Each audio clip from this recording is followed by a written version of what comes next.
Hello, hello, hello. Good to see you. You get fairy dust, I get fairy dust, little Amelie gets fairy dust. And it's time to react to an episode of the Kardashians. And we are on season 1, episode 5. And the episode is titled Remembering Dad. And the reason I wanted to talk about this is because it is about grief. It is absolutely about grief and how loaded grief is. So watch this clip. I don't really understand what I've done, or I don't really understand, just everyone is fighting. I don't understand why. So the thing about grief and anniversaries. So she said, she didn't really know why she was fighting. Okay, so here's the thing that we have to know, and we have to know forever. Okay, so I'm a grief counselor. I wrote a book called The Irreverent Grief Guide. There's a link in the description for that. If you're interested, I'd be so honored. Anyway, so I have grief clients, and they come in, and they could come in like the first year after the grief. That happens a lot, but sometimes people come in years and years later. And so I teach them that people think that we should let it go, afterwards. It's like, well, they'll get over their grief. But in actuality, grief is forever. Like, one of the first things I say to my clients, was one of the hardest things to be able to say. But the reason I can say it with such kindness and depth is that I know it's true, and only true things resonate. Is because a lot of times people come to grief counseling because they want to get over their grief. Well, then I teach them that grief is actually love. And do we want to get over our love? Absolutely not. And so one of the first things I teach is, you will never get over this. You will never get over this, but you will learn to live with it. You will figure this out. And of course, that's what I'm there to help them do. And part of them is giving them permission to understand. There's a great saying that death ends a life, not a relationship. For instance, if think about cancel culture. It's like when you grieve, it's like people don't want you to cancel the person that died. And it's like, absolutely not. I'm still going to have a relationship. You know how we can have a relationship with somebody. Like, my husband isn't here in the house right now, but I still have a relationship with him. He's not here. I'm not interacting with him. But if you asked me what he thought about something, I would know. So I can still have my relationship with him, even though he is not physically here. And that is how I still maintain relationships with the people that died. And I'm not even talking anything woo-woo. Like, when I think about one of the people that I love that has died, I can know what they thought. I can know how much they loved me. That's a relationship that gets to continue. So, and so over the years, the anniversaries and the birthdays and the day the death happened, or the day they got diagnosed, or whatever it is, those days are so impactful. They're so loaded. And, anytime a client is approaching any anniversary, a kid's birthday, their birthday, the one who died's birthday, I tell them that shit will go down. Because grief is loaded. It brings it, we normally have a tolerance for life. Like, okay, we have resilience. We know how to cope with life. Well, when we're grieving, a lot of that coping is gone, because why? We're psychologically coping with the grief. And so things can go wrong. We forget things. We can't concentrate. We might get into an accident, or as in this episode, we might get a DUI because we weren't paying attention. We weren't being as careful as we normally are. This is the same episode where Chloe got a DUI. And in the clip you just saw, she's talking about how she doesn't know why everybody's fighting. I do. I know. It's because of grief and how hard it is. So now I'm going to want you to watch this other clip where Chris is talking. Take a look at this. Every year rolls around and it's the anniversary of Daddy's death, and I think everybody doesn't know how to deal with their grief. So you guys all get, including myself, really angry This is fucking brilliant. Chris is a genius. Brilliant, brilliant, brilliant, brilliant. I'm so glad. And to give voice to this, a lot of families, they don't even give voice to it, but Chris knows, like around this year, and what she said is that like it can turn into anger. I would say, and it can lead to a lot of fighting. It can also lead to drama. And it can also, but it can also lead to people shutting down. It can also lead to maybe a relapse and an addiction or codependency, or so it's not just anger. It could be any symptom of grief. It could be loneliness. It could be, depression, or it could be, again, just the kind of fuzzy thinking, the fatigue, the difficulty concentrating. And so that, again, all of that. So it might not look like fighting, but that doesn't mean that person's not grieving, So this is a little thing that most people don't, I've never heard anybody else talk about it. It's something that I talk about. But like, here's the fucking thing. Here's the thing that I have learned about grief is that, let's say, so it's the dad, the anniversary of the dad's death, I think, or birthday, it doesn't matter, whatever the anniversary is. And so the thing about grief is that we can know that it's going to have a reaction. We can know. But the thing we don't know is the timetable. And so I tell my clients, like, you might, like the loaded thing or the incident or the accident or the whatever, the shit that goes down, or, families really acting out or kids acting out at school or whatever. It can happen the day before. It could happen, or, the day before, or a couple days before. It could happen on the day of, or it can happen a couple days after. So a lot of clients that I've worked with, and me too, it's like, oh, that day is going to be so hard. Sometimes it's not. Sometimes that day is not. But bitch, believe me, if you didn't have a meltdown before and you didn't have a meltdown on the day, there is going to be a meltdown later. And over time, maybe the meltdown won't be as down, maybe it won't be so melty. But we can know, and another thing to note, this is really important too, is that the psyche, a lot of people were like, I'm just going to treat today like another day. And this happens too sometimes with breakups. Breakups are a loss, and so there's grief. So some people will say like, and I've done this too, like, I know the 14th, let's say February 14th. Okay, Valentine's Day, there's a breakup. Okay, I know it's the 14th. I'm going to put my head down. I'm going to pretend like it's not Valentine's Day or whatever. And I'm like, I think that's a good plan. I think that's a great plan. Keep your head down, stay at home, watch something on TV that's on the DVR or whatever, or watch a movie so you don't have to see Valentine commercials or whatever. But here's the pickle with that. The psyche knows. The psyche knows it's the 14th. And so even if we try to get through it, with like, I need to put my head in the sand. I don't want to think about this day. The psyche knows, so it sometimes might still happen. Okay, so I have one more clip for you. So take a look at this.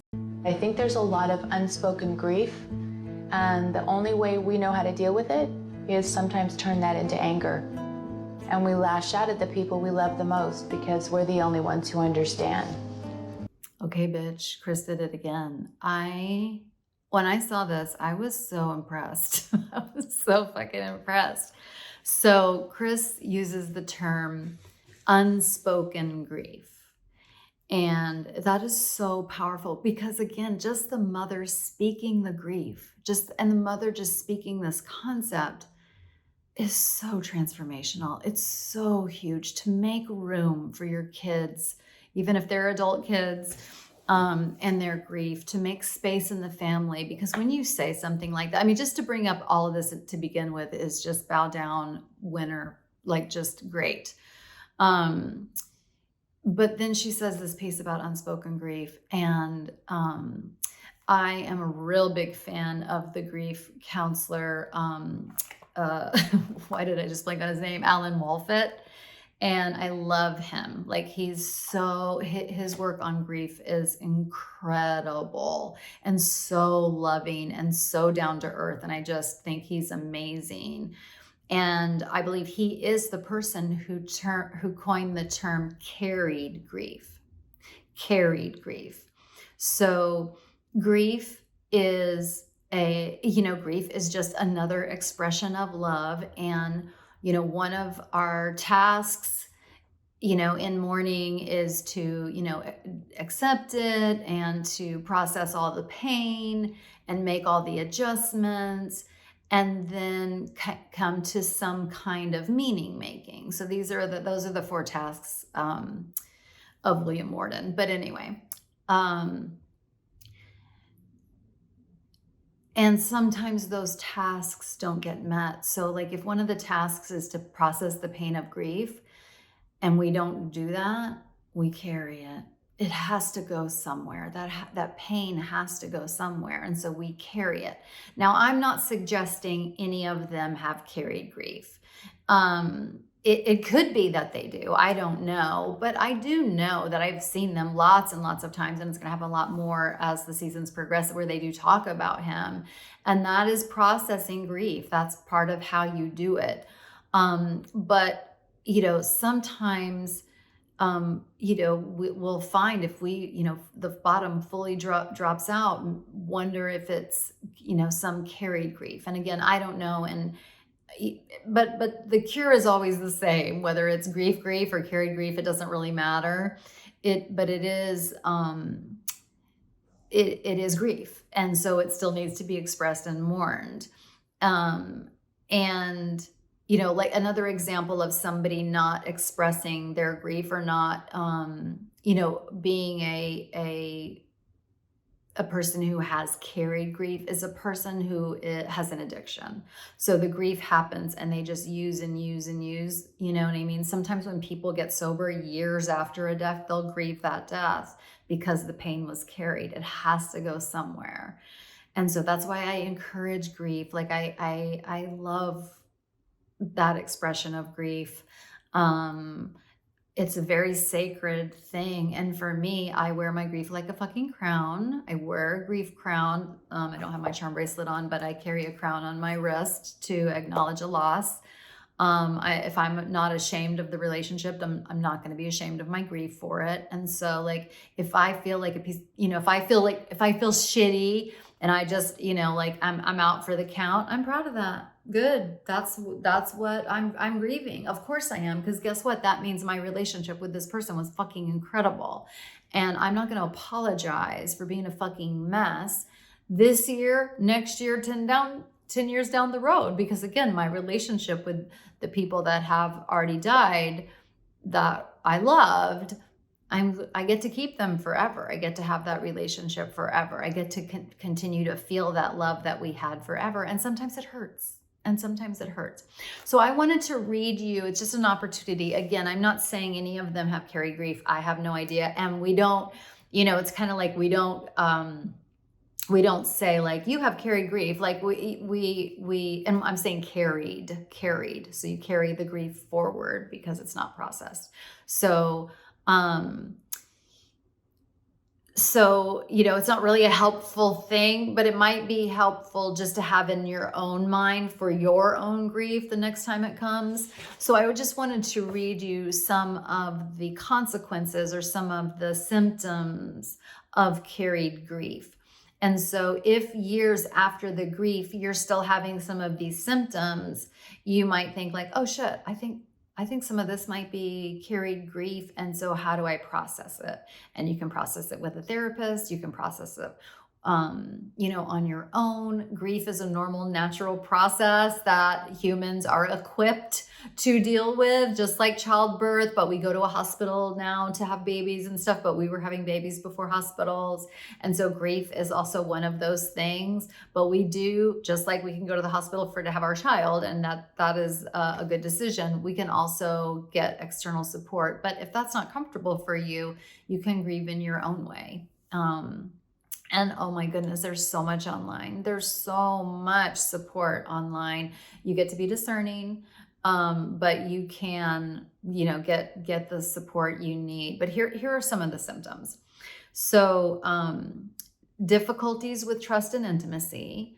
And so that makes me think of like, I'm so heartbroken that I can't form another bond. Like after my dog died, my beloved Irish setter, I couldn't get another dog for 3 years. Like I couldn't. I couldn't.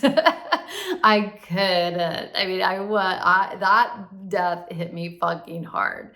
And so, I didn't want to have intimacy with another dog. Like that relationship was so sacred. And then came the day where the grief was not carried and I could get Amelie.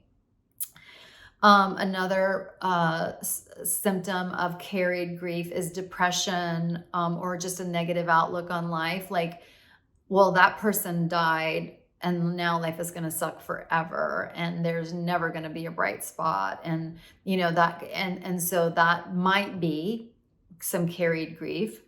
Anxiety. So, the two poles, depression and anxiety. So anxiety and panic attacks, because just think of it, if I'm carrying all this grief, like it's inside of me and these other things happen and they make us super anxious, but we don't know that there's grief in there, like that's underlying that.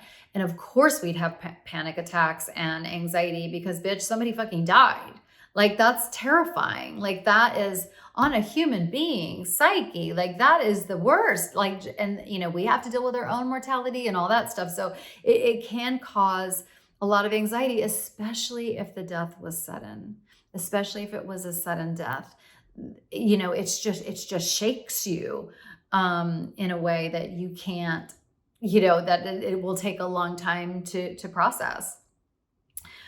Psychic numbing and disconnection. That's probably something that I do since I have a tendency to dissociate. I'm more of a dissociative, depressive, like that's how it comes to me. Other people, they're more anxiety or ADHD kind of activity kind of stuff, but mine leans that way. So just checking out mentally, just kind of, and checking out of life a little bit. But, and some of that, especially early on, that is actually helpful and healthy. But if it continues year after year after year, that might be some carried grief that you have. Irritability. Oh, and so that kind of came up in the, it came up in the episode. I'm pointing to my iPad, like we're right here, like I'm talking to you. You don't know, you can't see my iPad. We got to see the irritability and the fighting and just like, nerves are just exposed and people can, but if you're like that all the time, that might be something to consider. Carried grief. And then substance abuse, addiction, eating disorders. And so if you have all of that, it could be before and after, but if it continues after, you can, and you weren't able to, eating disorders included any kind of addiction, a process addiction or addictions, you will carry some grief because by definition, you've been checked out a lot of the time. And so you couldn't process your grief and you were probably also using that to medicate the grief, the pain. And finally, physical problems. And Alan Wolfelt says real or imagined.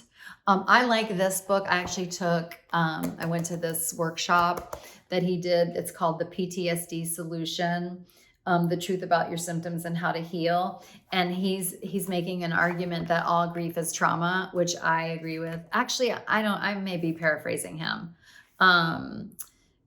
But I think that's what he's saying. Yeah. The grief we call PTSD. Yeah. So if I've misrepresented that, I'm sorry, but that was my takeaway. And I do believe that, like, so grief versus trauma. So grief, normal, natural, humans are equipped. Trauma, not natural, fucks up your brain, does all kind of shit to fuck up your life.